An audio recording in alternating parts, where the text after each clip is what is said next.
right, let's do it. Planes up. Last Miramar of the day. And a fair plane path. I like it. 45-degree angle. Yeah, these are the ones that, you know, players and people like. But me, I'm like, but it couldn't go like We way had more those one already. direction. We had those already. I like how we evolved the plane path over Miramar today. First one, terrible down south. Second one, pretty much just straight down the middle. Doable, but a little tricky as well. This one, else fair as can be. But we know what happens, people, and especially when you're on Lightcast. With good plane paths, come terrible circles. So I'm very curious to see where the first one is going to take us. Yeah, I mean, I tried to consume as much coffee as humanly possible before this match to try to generate some bad circles. We'll see if we can get one. But I mean, the thing about Miramar is that it can cause bad circles that don't look bad on the map. Yes. Like, you'll be like right in the middle of the map, you're like, oh, that's fine. And you're like, well, actually it's not. Because there's like a mountain in here that's just awful. Usually don't necessarily convert into momentum going your way, but for this one, for them, and well, there's your plus Leonis that teams, unless they hot commit to it, have to pass on through, and let's hop back over to Argentina. They themselves got gate kept on game one, day one by Germany over on Erangel. Now, they're the ones saying, oh guys, you waited for us in military? We'll wait. But it's also not bad to back off. And USA, I think they saw Brazil. I think they saw Brazil up ahead. No way. I mean, it looks like it should be hidden, but you know, this might have been something they saw in scrims or saw in some kind of VOD review.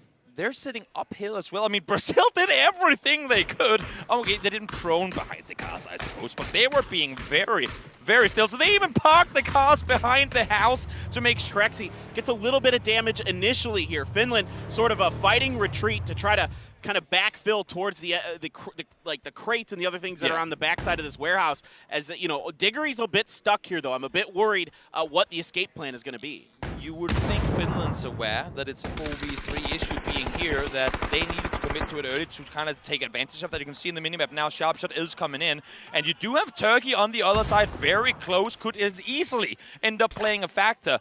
We'll see now how things are going to develop. I don't think there's a way out for neither Finland or USA here without a battle being had. Oh, they have to fight. It has to happen. And I like the USA's initial maneuver to try to go under the hill, to try to wrap around and get a flank. It got a little bit of damage. It forced a bad reposition out of Finland. The issue is you're seeing Seoul already now. Both Seoul and Loki shooting down towards USA. So as much as they want to wrap south around, they get shot at as soon as they make the raid down the ridgeline. Has to fall back. News like, what? Yes. Yes! Oh!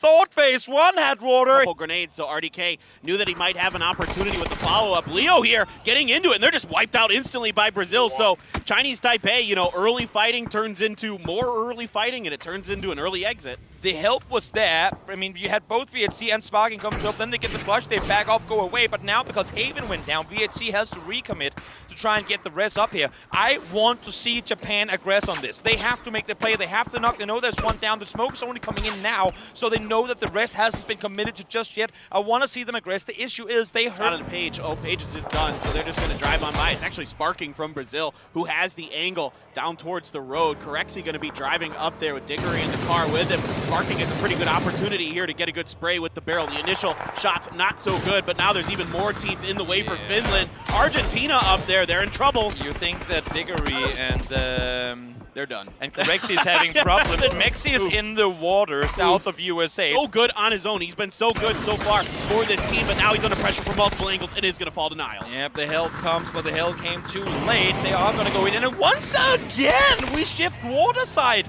What is going on here? I don't think I've ever had triple back-to-back Southern shifts like this. T-Bone. You just haven't cast it. And China's going to third-party this fight one way or another if it's bloody at all. If this isn't just a clean sweep of Germany here by Thailand, China will 100% get involved in this fight. They might just steal a kill off of Germany for all the hard work that Thailand's about to do here. And, you know, this fight has to go now because the blue has arrived. A good grenade from Azar is going to get Janku. And now the circle, of course, is going to shift up as expected. Meanwhile, Aixlef just got a kill on a Vietnam. Thailand needs to do this, and it needs to do it fast. No doubt about it. Yeah, this is not in some way. In the long run, China is going to win that battle, but it's bloody. A decent grenade follow-up here from Shiva, but he is burning quick to the blue. They push, but they push down too late. A little bit of indecisiveness from Japan in making that aggressive play uphill. Had they caught them in midst of that rotation, catching free in that car, Australia would have been down and out in the second, but unfortunately for Japan, didn't execute fast enough, and they will end up going down. Wait, what? Korea, they noticed the knocks that had happened between the battle of China and Thailand. They push out in full time to the bottom of this. They might try to third party this fight. Argentina, all their eyes are looking up towards the north, and Brazil is getting a free entry to the compound. Fischer should be the first one to find out of this, and I don't think he has a clue that there are Brazilian players entering the building as we speak. This a thief in the night here is sparking. He's going to get into this house for free. Meanwhile, Sapao is going to watch and see if there's any opportunity for him to find a kill. Sparking going to let loose with the grenade. That one's going to bounce outside, clips Fischer just a little bit for 11 damage. There's Sapao on top of the hill, going to find one. What other damage can he do? And look at how Korea is playing off of this. This is the Korea that we know. Spread out, take control. Don't be the front runners in the fight, but allow for the other teams to make the mistakes. Sit back and let the kills come to you. They're spreading out, they're taking control, and as long as these three teams are fighting one another, this has gotten Korea written all over it. But we cannot forget about a four-man Turkey. Cannot forget about a four-man USA either, who, as you said, Paper, has been very passive this game, so they will have their utility, have their vests and helmets up and ready for the final fights to come. Yeah, I mean, I think USA has a real shot in this one. Meanwhile, there's a three-way fight here between Brazil, Argentina, and Vietnam. And, you know, there is haven for Brazil. He's far away. He's just chilling, man. He's just checking out what's going on, making sure there's not a fourth party to the fight. I'm a little worried here that Brazil is committing too hard to it, because Haven, from his position, you can see how he's looking. He's trying to make sure that Turkey don't backfill. Now they got a knock, but Sparking and LFP1, they are very much on their own. Play your numbers, play to your strength. Always know that you need to have an exit plan. And you can see now, West of Circle, Pubs West, instantly. They have the Lear, as Mexi, the sneaky snake, tries to stay on put and see how many more placement points he got. With the barrel, but they're going for the reses. They're going to be weak. They're going to be battered. He's got a real opportunity. He sees them. First one, 1 second. Can he get it? No, he doesn't quite find the spray in time. He's going to throw the molly. That's a really good position. They're all bunched up on top of that, but no, Eski's going to shut him down. That was a glorious moment waiting to happen. Had he had a nade there, it would have been down in a second. Not going to happen, though. Vietnam now, they managed to take out Argentina, but fortunately for Brazil, opting to make the escape early, sit tight, hold the compound. Vietnam, no way they were going to get out of there alive. I mean, this is just great play calling by Sparking for Brazil. The patience to go into that compound, wait that out. He knew that that fight had to happen in some fashion, and those teams were going to beat each other up, and they were going to be able to have a good opportunity to rake in some points. Haven doing a good job just kind of keeping track of their flank. Turkey has to recuperate, but there is a little bit of space here on the western side that they can hang out in. I mean, of course, Korea sitting very pretty in the central compounds. Exactly. I talked to Sparking coming into this day, and I was talking to him, what worked yesterday, what did you struggle with? And he said, we need to just aggress. There's so many teams that don't just aggress. We need to believe in ourselves, play aggressive, and I think that's part of what we saw with LFP and him, making that aggressive play into the compound, because so many teams sit back. So many teams wait for other teams to make a move that they can then respond to, but there are teams that just thrive that much more, being the ones to make the aggressive decision themselves. Don't fight on other teams' terms. Set the terms and force the opposing teams to adapt to what you do, and that's what Brazil's been doing today. They did it yesterday, and it's been working out for them to perfection. Yeah, I mean, it's a great read on this lobby, and a couple other teams told me very similar things, but right now Brazil seems to have really gotten the pulse on this lobby as we go into the last three teams, the last circle. It's just Circle 7. It's not even Circle 8. I thought we were in Circle 8. No, we're only in Circle 7 right now. Eski taking some damage. I mean, again, Korea's going to have complete overwatch over a lot of this circle because of Lash's position. So everybody else is just trying to find, you know, little dips and dives, little doodads that they can hide behind. I feel like as long as Korea has the high ground, has the compound under their control, you can only, I mean, I was going to say do what Turkey will do here, play the field, play the cars, play for cover, and wait for Korea to hopefully get forced into the open. Because right now, I mean, this is going to be tough. Good thing for Brazil is they still have the high ground, still have the ridge, but they need to find something near Haven. Shooting on over, does not find anything to start things off.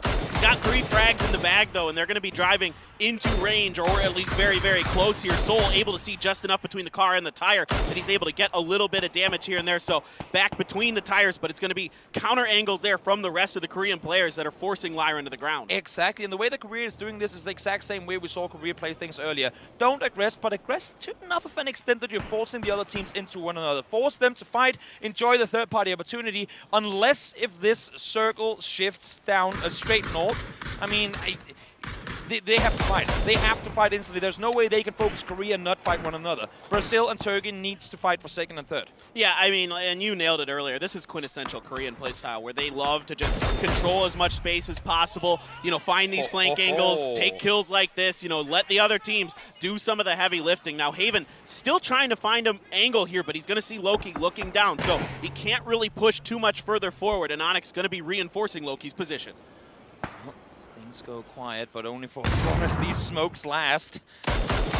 9 kills so far for Brazil. Probably the, I mean, not definitely the team that these people expect to be this far up the leaderboard looking at things. I mean, for Brazil to go out this strong, 94 points, solid first place right now. They have been looking unstoppable, and they continue to be.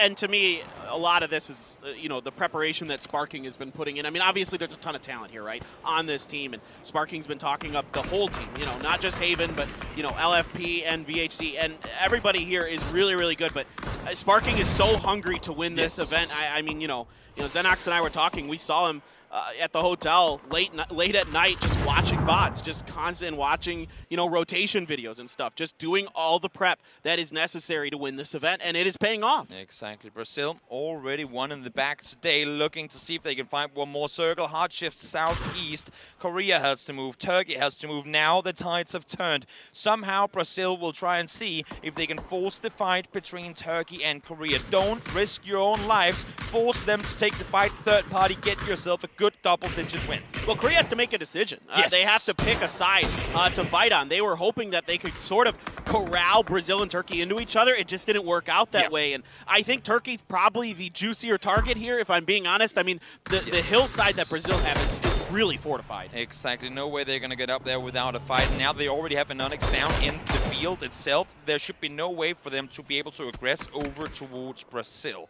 Having said that, we've seen Korea attempt some crazy plays before. It might just work, and Onyx falls down. That is their field control taken. Here comes the car 3, and one jumps out early. Korea trying to make an aggressive dash for safety. They're going straight into LFP. LFP finds one, finds the second as well. He's already the top damage dealer, and Brazil takes out Korea. Yeah, Korea tried to fake an Onyx towards Turkey and then see if they could hit Brazil, catch them off guard a little bit. Did not work out at all. And now you have Brazil with 3 up versus Turkey with 3 up. This is about as even as it gets, but Haven gonna get the opening strike and gonna look to follow up with the grenade. Absolutely unstoppable. These Brazilian boys had something good for breakfast, and they're coming in full speed forward. Turkey not getting a foot to the ground. Sparking finds one more. Eski does manage to find one in return, but 1v2 situation here. Needs to pull the rabbit out of the hat in order to be able to bring this one home. Well, he's got an opportunity because Haven and LFP are pretty isolated. LFP's trying to go for the res onto Sparking, though. If Eski can get Haven here,